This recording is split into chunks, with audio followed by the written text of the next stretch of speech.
The buzz over the course of spring practice has been really positive in terms of the Georgia running back situation heading into the 2024 season.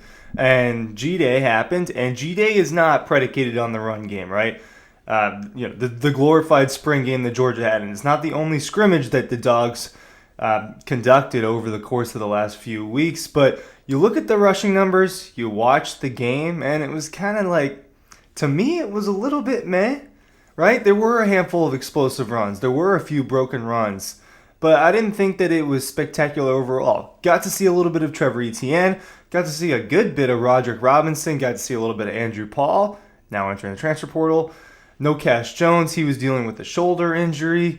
You see a little bit of Chauncey Bowens. You don't see the two freshmen that are coming in that they haven't enrolled yet. And you didn't see Branson Robinson either, who is still dealing. He's apparently towards the end of rehab on his ruptured patellar tendon that he suffered back in August that kept him out from last season.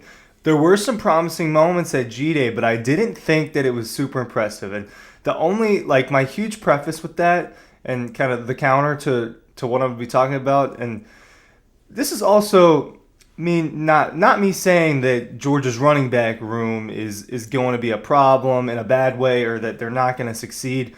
I just want to talk about what we saw at G-Day and discuss the possibility that this running game, what if it's worse? What if it drops off from 2023? What if there's not the improvement that we think that there maybe will be from an unhealthy Kendall Milton and Dejan Edwards? And they were pretty good whether we're not healthy. This is just more of a discussion. Here's what's going on, and maybe we shouldn't get too ahead of ourselves and talk about how good Georgia's running back room might be and be a little bit more aware that, hey, one of their depth pieces just at the transfer portal. You don't know what freshmen are going to be. You don't know what Branson Robinson's going to be.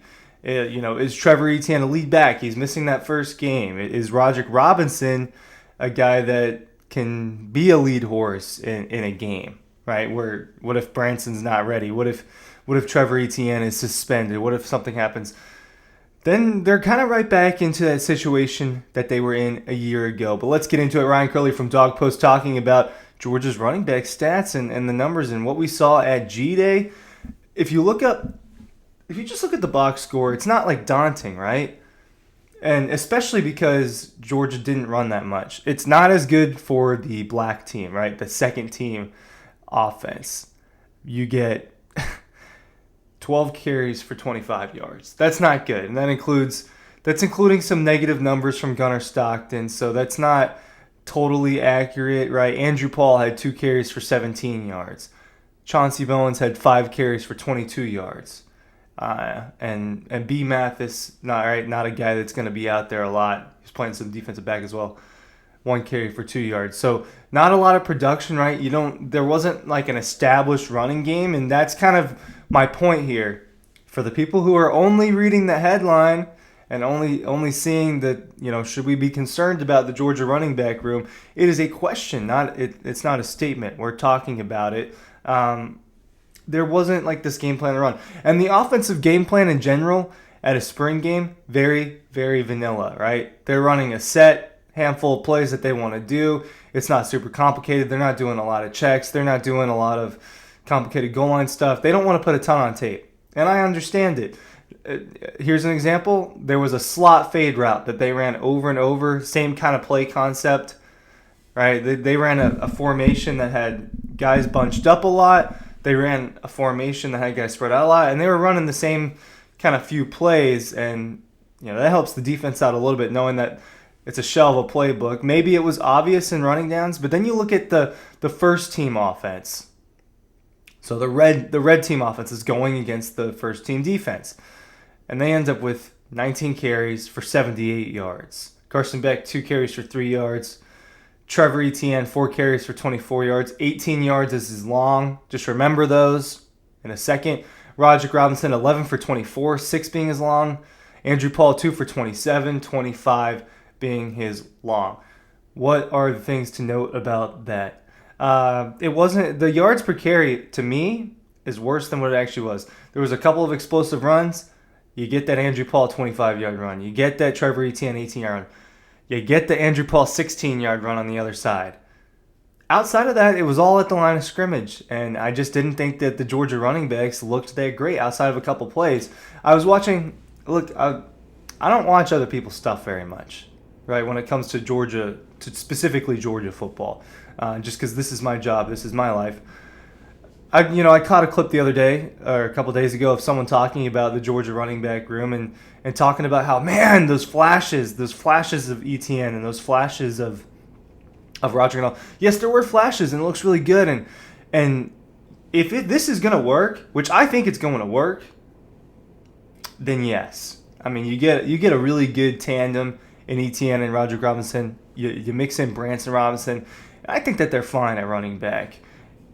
If the Georgia defense I just am under the impression that the Georgia defense is not absolutely elite, and I figured that they'd be able to run on these guys a little bit better.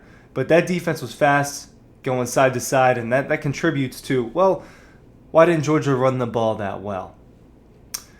The other piece of this that I would say might cause concern.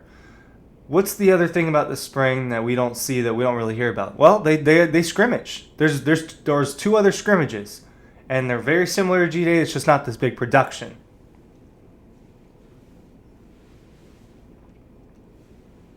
Apparently, at least one of the others, at least the other scrimmage, I believe the first one, Georgia didn't run the ball that well either.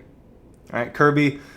There were reports that came out. Roger Robinson has a huge day, makes all these plays at the Georgia football scrimmage. There's been a lot of buzz about Roger Robinson.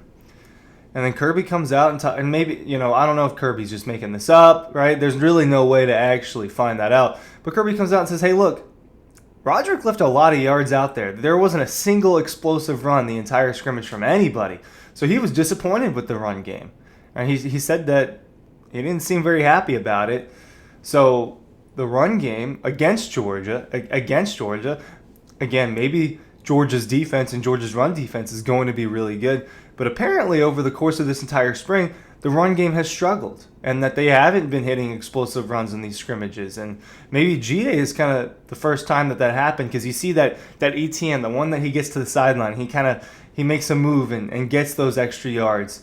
And you see that in the pass catching, where he gets a few targets. He gets 3 catches and 33 yards. You do see those flashes, and I do think Trevor Etienne is going to be really good.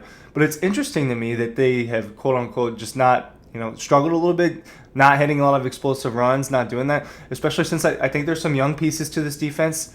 I think that there's been a few guys out during the spring, but maybe it is me that is just not giving the Georgia defense enough credit, and I shouldn't be criticizing the run game. It should be more of a praise of how Georgia's defense has done. The Branson Robinson piece is the other piece. Just talking to some other people the other day, not everyone seems to think that he's going to be 100% ready to go, or at least be what he was by the time that September, at end of August, right? August 31st, by the time that rolls around. The buzz out there is, yeah, he gets cleared here soon, but what is he going to be? And that's really what I was thinking a few months back when I spoke to Branson at the Orange Bowl. I was, I guess, a little surprised at what he had to say about where he was at in terms of his rehab. But now it's been 3.5 months since then, and a lot can change in 3.5 months, and a lot can progress. And there's going to be like another 3.5 months until he has to play again. He's going to have this whole summer. If he's getting cleared here in the next few weeks, which is what Kirby said was going to happen, he's going to have this whole summer to work out, keep rehabbing, get in shape. He'll have fall camp to reacclimate a little bit to football. They're not going to just shell out Branson Robinson as this starter, right? That's part of why ETN is there. That's part of why there's a ton of other guys. We don't know what the freshmen are going to be. What if Nate Frazier or Dwight Phillips, out of the 2 freshmen that aren't here yet, what if they come in and just, it's like, hey, man, this guy's just the best guy immediately, right? Those are things that are possible, not probable. Is there cause for concern about the UGA run game, though? You tell me. This is what the discussion was about it. The numbers didn't look great. I didn't think that the eye test looked great, but I do think it'll be better than maybe what those indicate. Thank you for signing up for our newsletter, by the way. If you haven't done that, I didn't tell you to do that earlier. It's linked in the description down below.